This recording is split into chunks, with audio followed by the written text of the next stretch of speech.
You helped someone. Maybe it was money. Maybe it was time. Maybe you stood between them and something that would have broken them. And a year later, nothing.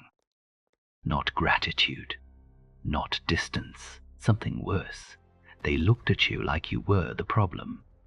Nietzsche saw this coming. But he didn't tell you the full story. There is one sentence, written 2,000 years before him, that explains everything.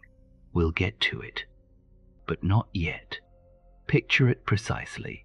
You gave something that cost you, not the cheap kind of giving. The kind where you feel it afterward. Where you lie awake and know that you moved something from your life into theirs. And for a while it worked. You could see it in how they looked at you. Something like relief, something like warmth. Then it started to shift. Small things first. A comment that felt slightly off, a silence where there used to be openness. And then one day you realized the person you helped is now the person who has the most to say against you. Most people conclude they made a mistake, that they misread someone, that they were naive. They weren't. What happened to you is not a character flaw in you or in them. It is a mechanism. It has a structure, and once you see the structure, you cannot unsee it. Psychologists call it social debt encoding. When someone receives significant help, financial, emotional, material, the brain does not simply register gratitude. It registers imbalance. It records a debt, and debt in the human nervous system produces the same cortisol response as threat. You did not give them a gift. You gave them a weight they did not ask to carry. At first, the weight feels acceptable. Gratitude is how the mind manages it. A temporary emotion that makes debt feel like connection. But gratitude has a half-life. It decays, and what remains underneath is not warmth. What remains is the awareness of owing. The mind cannot tolerate this awareness indefinitely, so it does what minds do under pressure.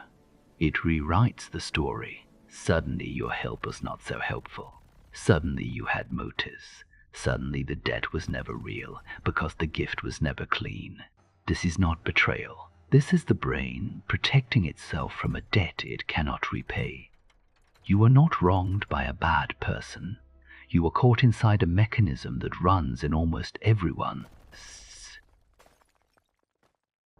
But here is what the psychologists don't say. This mechanism has a much older name, and the philosopher who named it was not writing about gratitude at all. He was writing about power. And what he found is darker than anything modern psychology will admit. Friedrich Nietzsche spent the last decade of his useful life in physical collapse, migraines that lasted days, eyes failing, alone in rented rooms in Turin and Sils Maria, writing at the edge of what a human mind can hold, and from that position, not comfort, not distance, but the raw proximity of someone who had nothing left to protect, he described something he called ressentiment, not resentment. The French word, he was specific about the distinction. Resentment is anger at what someone did to you. Ressentiment is something quieter and more corrosive. It is the accumulated bitterness of someone who cannot win by their own strength, and so begins to redefine the game until strength itself becomes the crime. The weak man, Nietzsche wrote, does not defeat the strong man.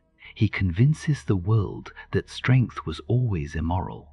Apply this now. When you helped someone from a position of greater stability, more resources, more composure, more capacity, you did not just give them something. You demonstrated a difference. You became, without intending to, evidence of their insufficiency. And the mind that lives with that evidence long enough does not become grateful. It begins to prosecute. Your help becomes proof of your condescension. Your stability becomes proof of your privilege. Your continued existence as someone who once held what they needed becomes, quietly, unbearable. He didn't betray you. He survived you. Nietzsche gave us the mechanism of the person who received, but he left something out. He never asked what it costs to be the one who gives, what it does to you, not to them. And there is a sentence written by a Roman who understood power better than almost anyone in history that closes this gap in a way that should make you stop completely. Seneca wrote it in a letter, not a treatise.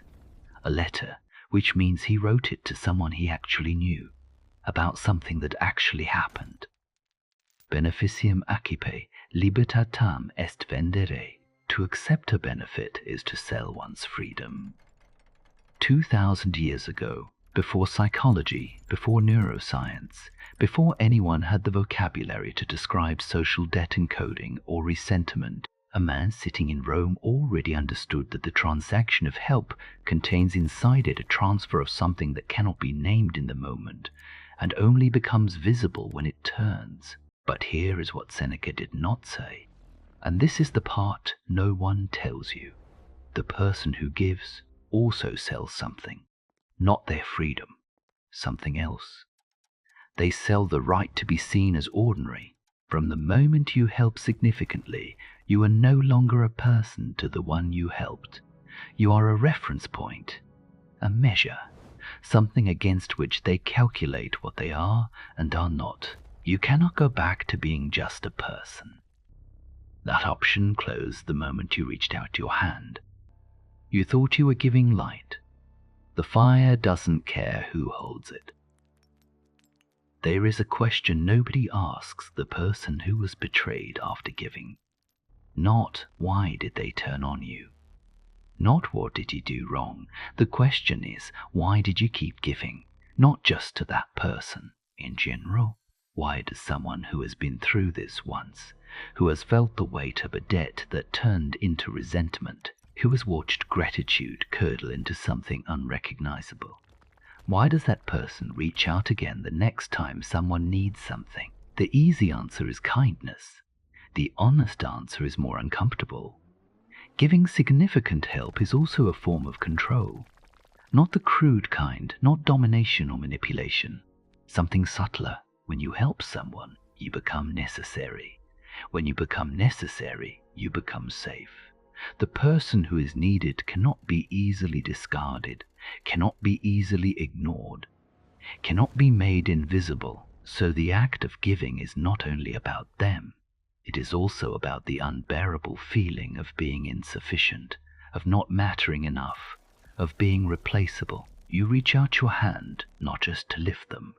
You reach out your hand because the act of lifting confirms that you exist, that you have weight, that you can change something. Nietzsche called this the will to power, but he made it sound like something that belongs to the strong.